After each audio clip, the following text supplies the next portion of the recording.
Thank you, Honourable Speaker, and I offer my congratulations to you and to my colleague Helen Burnett, Member for Clark, for your appointments today.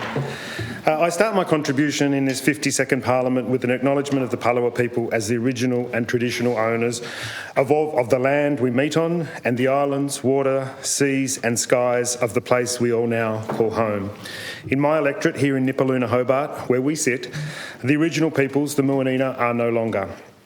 Lost to invasion, war and disease, I cannot acknowledge their elders present. There are none. But their hopes and aspirations live on through the Tasmanian Aboriginal community, and I acknowledge its struggle, survival, connection to country and ongoing cultural practice. I acknowledge their elders and Palawa people with us today or watching online. There is no doubt, no matter what the makeup of this House or who sits on which benches, that this Parliament can do better for Lutruwita's Palawa people. For too long we have failed them, and we must be bigger. We must do better. As we go into this debate, let's not argue over who'd be better placed to deliver for Aboriginal people. The land returns, the heritage laws that protect cultural landscapes and empowers Aboriginal decision-making, the Truth and Treaty, the funding and support needed to close the gap, and the desperate action needed to keep kids out of Ashley and adults out of Risdon. Following lifetime after lifetime of letdown, I can well see why no one in the Aboriginal community would believe any of us. Let's just agree to do better and work together to make it so. In the Westminster system, no confidence is a serious matter, and we Greens treat it as such. We weigh it up, talk it through, consult widely and come to a conclusion. We make a decision. Abstention is not an option. We're elected to make decisions, easy and hard. In early June, when presented with a motion of no confidence in the Premier, we did our due diligence, consulted, made our case, lost an amendment and eventually cast our votes. We don't have confidence in a Rockliff Liberal government. We didn't back then and we don't now. Hansard records the debate of the 5th of June. Our views on the failures, the broken promises, the contempt and the cavalier approach to the budget and how taxpayers' money is managed under this government. Hansard's record we voted Premier Rockliff down in a successful no confidence vote that opened up the promise of a new government, a different agenda, a better way of working together and improved outcomes for all Tasmania. But Labor, then as now, didn't step up and we went to an election. Our offer of a conversation to discuss and negotiate the opportunity to work across the chamber under a winter government was passed up for a poll, with not so much as a simple discussion to investigate that opportunity and what we each had to do to realise it. We thought there was an alternative government, a better one, willing, able and ready to step up and work with us all in a way that can make the most of the immense opportunity that comes with a collaborative parliament, where no one person gets their way, where language is more measured, dialogue is fostered, outcomes better targeted and the electorate more content. A parliament working the way it should, the way it was voted in. A diverse mix of Tasmanians elected a diverse mix of representatives to deliver a diverse mix of outcomes. So we voted no confidence in June and waited for the phone call. But despite our best efforts to invite conversation, it never came and we went to that election. The results of that election are now recorded in history. Status quo in broad numbers, some churn in individual members and a more progressive crossbench, a recommissioned Rockliff government and a diminished Labor Party. To drive for no confidence, pass over the opportunity to govern, force an election but not be ready to win it begs questions of strategy, sense, courage, self-reflection and ability. With no gain in seat numbers, a statewide swing against them and just 25% of the vote, no one can argue that the momentum is with the Leader of the Opposition and that the privilege of government can be expected and not earned. To form government, Labor need at least 8 other members to back them. 5 Greens and 3 Independents does it for them. 10 Labor, 8 crossbench. Not quite a balance, but more even than any past minority arrangement. If you have just 10 of 18 views in a relationship, you can't expect to get it all your own way. If you've got just 25% of the vote, why would you demand 100% of the outcome? That's not how it works. Not in life, not in politics, and not in this parliament. But that's how Labor went into the post-election challenge of forming government. It didn't see it as a challenge, it saw it as a right, an expectation, an entitlement. How is it that it took until 2 weeks ago, weeks after the election, for Mr Winter to accept the Leader of the Greens' suggestion of a sit-down discussion on what it would take for us Greens to back this motion today? We did everything we could to work across the parliament and to realise the change we promised Tasmanians we'd fight for. Over the last 2 weeks, we met with Labor multiple times and had various phone conversations about possible policy compromises and outcomes. We made it clear from the outset and repeatedly after that the Greens need at least some movement on the issues we campaigned on, something on the stadium and priority spending on health and housing instead, and to protect our precious marine environment and forests. Labor left it to a mad scramble in the last 2 weeks, a constrained scramble, where the Honourable Opposition Leader was hobbled by his own decree and that of his party of never doing a deal with the Greens, of not negotiating on policy, of not being willing or able to meet the moment, to step up and finish what he started when he tabled the no confidence motion in his budget reply all those weeks ago. The votes of the Greens cannot and should never be taken for granted. While Labor wooed the crossbench post-election, he shut out the Greens for as long as he could. He maintained the tired old rhetoric despite the new reality. Despite the maths and the new political paradigm, he met with the crossbench in the expectations that we Greens would just cave, that not being Liberals locked in our vote for Labor, that he was entitled to it. Well, that's clearly not how it works. I should at this point acknowledge the work of the crossbench and the collaborative way many with aligned views on the world have communicated with us over these heady last weeks. We Greens acknowledge the solidarity and strength that came with your position, the articulation that Labor can talk to the crossbench all they want, but it won't get them government without the Greens. So Labor needed to talk to us. Thank you. We recognise and appreciate this approach. As is self-evident, the policy movement that has come to pass on greyhounds, forests and salmon are but a point in our collective decades-long campaigns to get movement on these contentious policy areas. Campaigns we have worked on with you and with the community. For years we have worked with you on these issues, either as members of this place or as members of that community. May that collaboration continue. I expect that it will, as it should. Labor will say we're passing up the opportunity for a more progressive government. The attack lines have started. They've leapt into the past to pull out the playbook and frame us as the villain. I read today that we are, and I quote, the enemy of working people. I mean, Mr Winter, what does that even mean, enemy? Why is that language okay? Tassie doesn't need Trump-style politics, and you demean yourself. You can be better than that, Mr Winter. You want to talk about enemies, Mr Winter. I'm starting to think that you are your own worst enemy. When Labor fails, it is always someone else's fault. Attack is the best form of defence, so they think, or so they are told to think. When they don't get their way, denigrate and deride with the tired old rhetoric the electorate has only just rejected by electing another minority parliament. How that gets them a better outcome next time is beyond me. We do have a more progressive parliament. The process since the election has delivered proactive ideas about how to make parliaments work better, how we collaborate, own problems and share solutions. Whether it's Labor's framework for collaboration or Liberals' foundations of stability, there's now a long list of initiatives and many have merit. And we can deliver them, many of them. With the crossbench we now have, if Labor can bring itself to support reform on the floor of the Parliament, we can make it happen. Yep. On housing and rental reform, social justice, animal welfare, electoral law reform, if 18 of us in here agree, we can make it law and make Lutruwita, Tasmania, a kinder, more just place to live. That's right. If Labor can be collaborative, together we can make it happen.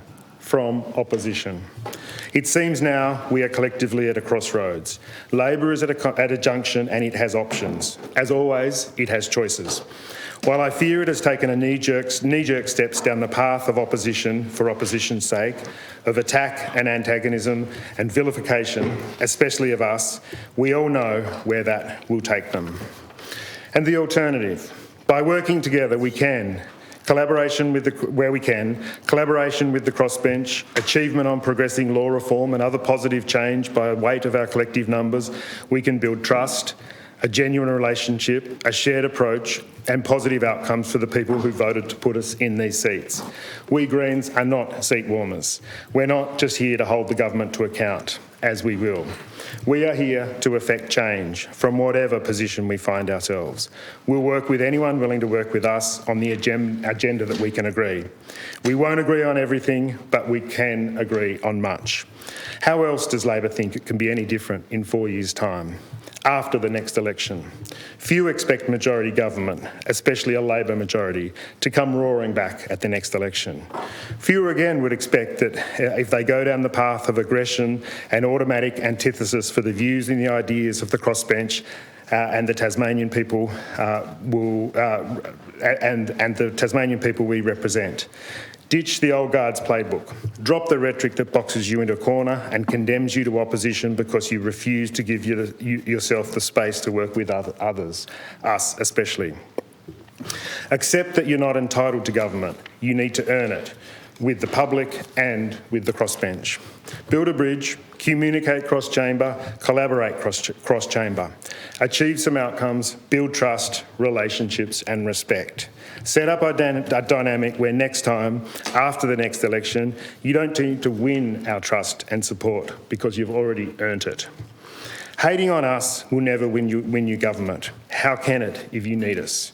Hate should never be rewarded. Why should it? In June, we voted no confidence, and today we will not. In June, we thought Labor was a viable alternative. Today, we do not. We don't have confidence in Jeremy Rockliff, but as time has shown, Dean Winter has failed to step up and demonstrate why we should have confidence in him. Please use the title Honourable. My apologies, Honourable Speaker. Without confidence in the alternative, we cannot vote against the Premier, newly and rightly commissioned by the Governor under the principles and conventions of our system. An imperfect system possibly, but the best system we have and one widely acknowledged as delivering the most accurate representative model of democratic governance. It's one thing to bring down a Premier believing you have an alternative. It's another thing to do it knowing that you don't. Yeah. We don't have confidence in a Winter-led Labor government, and the actions of the last weeks have led us to that conclusion. Labor's tired, shallow rhetoric we hear in here today and see in the media only confirms, indeed reinforces that conclusion. Jeremy Rockliff has recognised reality and stepped up to meet the moment. Mr. Bayley, I just the Honourable Premier Rockliff has recognised reality and stepped up to meet it. The Honourable Leader of the Opposition, Mr Winter, has not. With policy compromises and his own pitch for a new way of working, the Premier is making commitments that are positive when delivered and will be working hard, together with the crossbench, to make sure he does deliver on those promises. While we're rightly advised to be cynical and sceptical based on past form, it gives us something to work with and hold him to. We won't stop fighting to hold the Liberals to account and to assure they deliver on their promises. They need to deliver on their promises to maintain the stability of this parliament. No matter who form government, the challenges ahead of us are great and getting greater. They need an honest, accountable, collaborative response. Last year's State of the Environment report highlighted a deteriorating state of play on a whole raft of environmental measures. Summer's salps and jellyfish, the mass mortality of caged salmon and decaying fish washing up on southeast beaches pushed the emergency beyond just alarm. This week in winter, there's a bacterial outbreak in feedlot salmon for which the industry is now seeking approval to use hundreds of kilograms of a new antibiotic dumped in our public waterways. Shame. In South Australia, an algal bloom has devastated the coastal environment and coastal communities in a sign of things to come. Why do we think we'll be insulated from that here? Bird flu is sweeping the planet and it's coming to Tasmania. All three of our migratory parrots are now on life support or a trajectory to extinction, in no small part due to habitat loss. For the swift parrot, Tassie still logs nesting and foraging habitat to feed the struggling, subsidised sawmills and an international woodchip market. Without an end to native forest logging, we drive species and climate change to a far worse place. We simply have to stop felling and burning our beautiful, carbon-rich and wildlife safeguarding native forests. We need budget repair. Central to budget repair is a stadium that few want, Tasmania doesn't need, and collectively we can't afford. Neither party seems to accept this and won't even consider a position where they reject the stadium, even if the Planning Commission recommends so. There's no upper limit on cost, despite massive cost blowouts and skyrocketing debt. Meanwhile, the housing waitlist grows longer, education outcomes trail the nation, and the health system cannot cope with an ageing, unhealthy population that is sicker and waits longer for care than any other jurisdiction. We have participated in the inaugural meeting of Treasurer Betts's budget panel, noting the intention to work more collaboratively, be more accountable, and share understanding of the situation at hand and the government responses to it. We're in no mind to boycott, but are yet to be convinced it rises to the challenge and that Treasurer Betts can meet it. Discussions continue about a joint standing committee on budget repair, and a proposal may be brought to this House if we can agree it's a better option. If we can agree here on the floor that that is a better option. It is clear that neither Labor or Liberal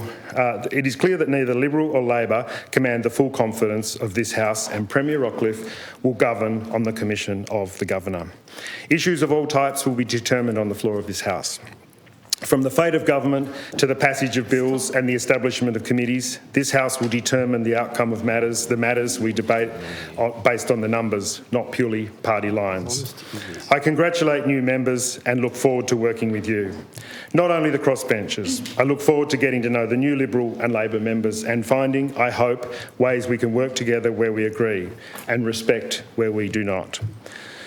Commiserations to those colleagues who lost their seats in the last election. This is a brutal place to work, and an election is a tough performance review. I hope you're all doing okay in the face of your new professional reality and can find contentment with not being here, because it will be difficult in here. It already is. It seems Labor have lurched into a trajectory of negative attack and hostile engagement.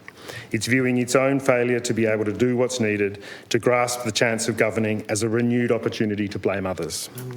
Resent rejection and double down on a strategy that have failed them this time and will fail them the next. Meanwhile, the Liberals have much to make up for. They are on notice, just like the salmon industry, to do better and work with this parliament in a more accountable and transparent way. This is a more progressive parliament, reflecting the will of the people. The will of the people to move beyond base politics, to work together for their collective good and create a Tasmania that lives up to the brand we sell to the world: clean, conserved, clever and compassionate. The opportunities are immense if we work together for the good of all Tasmanians. We must. The risks are too great and would condemn our children to a financial and environmental debt that will be impossible to repay. We cannot support this motion. We have no confidence in either, but commit to working with both, as best they will allow us to deliver a stable parliament that works in the interests of the people that put us here. Thank you.